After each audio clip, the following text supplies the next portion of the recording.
हैं motion in a plane और आज का हमारा टॉपिक ऑफ डिस्कशन रहेगा triangle law of vector addition. Triangle law of vector addition is very important topic and what it states, कहता क्या है ये vector addition, triangle law of vector addition कि if two vectors are in same order, there is a word same order, if two vectors are in same order, like there is a combination of head to tail, connection head to tail. If there is a connection between two vectors like head to tail, then they are said to be in same order. कैसे? अगर मेरे पास कोई एक vector है, suppose it is a vector A, it is a vector A, यहाँ पर ये इसका head है and here it is the tail part. ये हम पहले भी डिस्कस कर चुके हैं। सपोज यहां से कोई दूसरा वेक्टर स्टार्ट होता है, now there at this point the second vector, here it is the tail end here is the head. So यहां इस पॉइंट पर हम कहेंगे कि head to tail, there is a connection head to tail. So these two vector, suppose it is vector B, तो ये जो मेरे दो वेक्टर हैं, vector A and vector B, these are said to be in same order. Okay, there is the same order vector.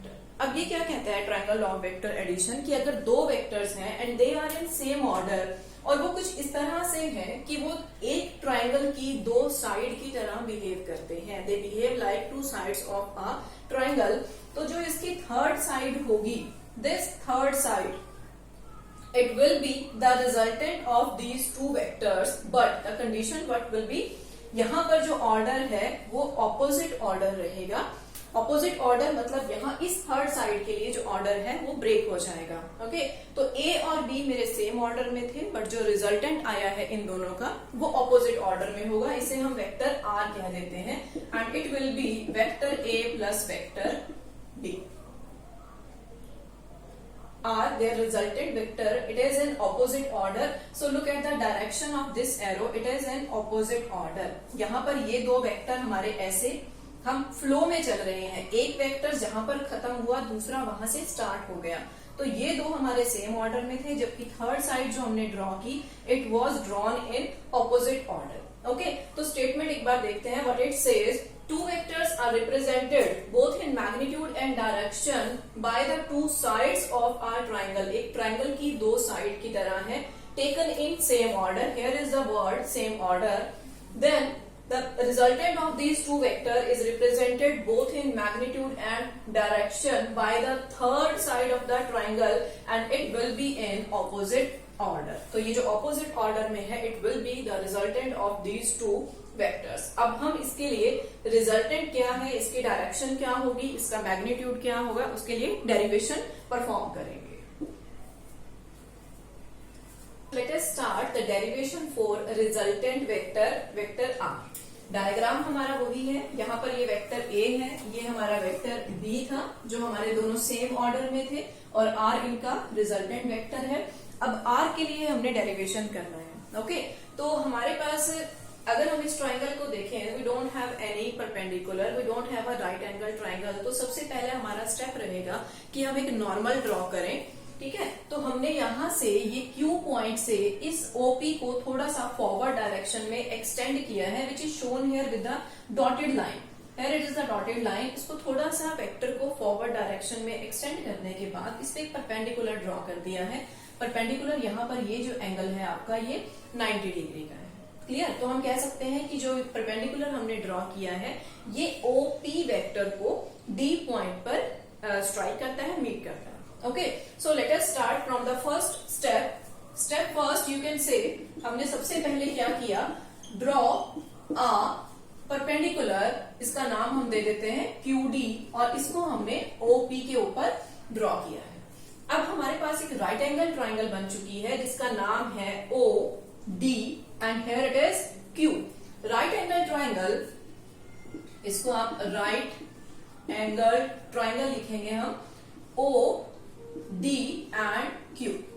Pythagoras theorem लगाएंगे हम, हमारा target जो है वो ये R है, ये हमारा टारगेट है, तो हम इस R के लिए करेंगे स्टेप। सबसे पहले हम इस पाइथागोरस थ्योरम को अप्लाई करेंगे यहाँ पर, which says that OQ square, this is h for this right angle triangle. This is the complete base and it is the perpendicular जो हमने ड्रॉ किया है, और ये हमारा इसका OQ जो है h है. तो पाइथागोरस थ्योरम अप्लाई करेंगे. OQ square it is equal to OD square plus QD square. Clear? सबसे पहले हमने यहाँ पर पाइथागोरस थ्योरम अप्लाई कर दिया. अब OD जो है, OD here it is, अगर मैं यहाँ OD को ऐसे लिख दूं, देखो OP प्लस PD, यानी कि OD को मैं इन दो भागों में ऐसे बांट सकती हूँ. It is OP plus PD. तो यहाँ पर मैं OD की जगह लिख दूंगी OP plus PD and with square it is QD square and it is equal to obviously OQ square. Clear? अब हमारा टारगेट क्या है कि हमें देखो OP यहाँ पर हमें पता है, यहाँ पर लिख देते हैं हम कि जो OP है it is equal to vector A. हमें PQ भी पता है, PQ जो है it is vector B. Okay, we don't know what is this PD. हमें PD की वैल्यू कैलकुलेट करनी पड़ेगी. We don't know this QD जो हमारा यहाँ पर परपेंडिकुलर हमने ड्रॉ किया है, हमें इसकी वैल्यू भी नहीं पता. तो ये हमारे अब नेक्स्ट स्टेप होंगे. हमें अपना टारगेट मिल चुका है. एक तो हमें QD कैलकुलेट करना है, QD हमें नहीं पता, दूसरा हमें PD भी नहीं पता. तो ये हमारे दो अगले जो हैं नेक्स्ट टारगेट हमें मिल चुके हैं. तो इस डायरेक्शन में अब हम स्टेप करेंगे. तो सबसे पहले अपनी ट्राइंगल ले लेते हैं. Right angle triangle, again it is right angle triangle. सबसे पहले है suppose it is QPD. QPD, देखो QPD अगर मैं ये ट्राइंगल ले लेती हूं तो मुझे PD यानी कि इसका बेस निकालना है, और अगर मैं ये पार्ट देखूं QD यानी कि मुझे इसका परपेंडिकुलर निकालना है. तो फॉर्मूला साइन और कॉस की फॉर्म में लगाएंगे. सबसे पहले लगाते हैं cos theta which is base by h. तो बेस क्या है इसका? It is PD. h क्या है? h is this much, it is PQ. तो यहां से मैं अगर PD निकालती हूं it will become PQ cos theta, और PQ हमें अच्छे से पता है कि PQ जो है vector B, it is given with us. So PQ की जगह हम पुट करेंगे B cos theta and it is equal to PD. तो हमारा पहला स्टेप जो है कवर हो चुका है. हमने PD कैलकुलेट कर लिया है. Next step what it will B? It will B QD. The next target is QD. तो QD जो है it is the perpendicular of this right angle triangle. Formula लगाइए साइन थीटा के लिए. Sine theta is the perpendicular by h. Perpendicular कौन है? QD. h कौन है? It is PQ. Again QD is equal to PQ sin theta and PQ is vector B sin theta and it is equal to QD. तो हमारे दोनों target जो है हमने निकाल लिए. नेक्स्ट स्टेप क्या होगा? इन दोनों की वैल्यू हम इस इक्वेशन में पुट कर देंगे. क्लियर? सो इनके कुछ नाम दे देते हैं. सपोज इसे हम कह देते हैं फर्स्ट इक्वेशन, इसे कह देते हैं हम अपनी सेकेंड इक्वेशन, और ये जो हमारी मेन इक्वेशन है इसे A मान लेते हैं. So put in 1 and 2 in equation A. What we get?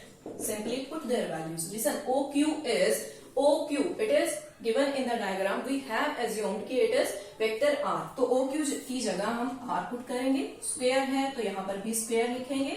अब OP हमें पता है it is vector A. You can put the vector sign PD आपने कैलकुलेट किया था. It was B cos theta square plus QD is हमने calculate किया था. It is B sin theta square. Simply open the bracket. It will be A square B square cos square theta 2AB cos theta plus B square sin square theta A square. Combining these two terms, it will be B square cos square theta B square sin square theta. Combining these two 2AB cos theta. So यहाँ इधर देखिएगा. So let us start from here. यहाँ देखिएगा ये step. R square is equal to A square. इन दो terms को combine करके B square दोनों में कॉमन है. It will be cos square theta plus sin square theta plus 2AB cos theta. Now cos square theta plus sin square theta it is equal to 1. So A square plus B square ये पूरी term जो है हमारी 1 के equal बन जाएगी.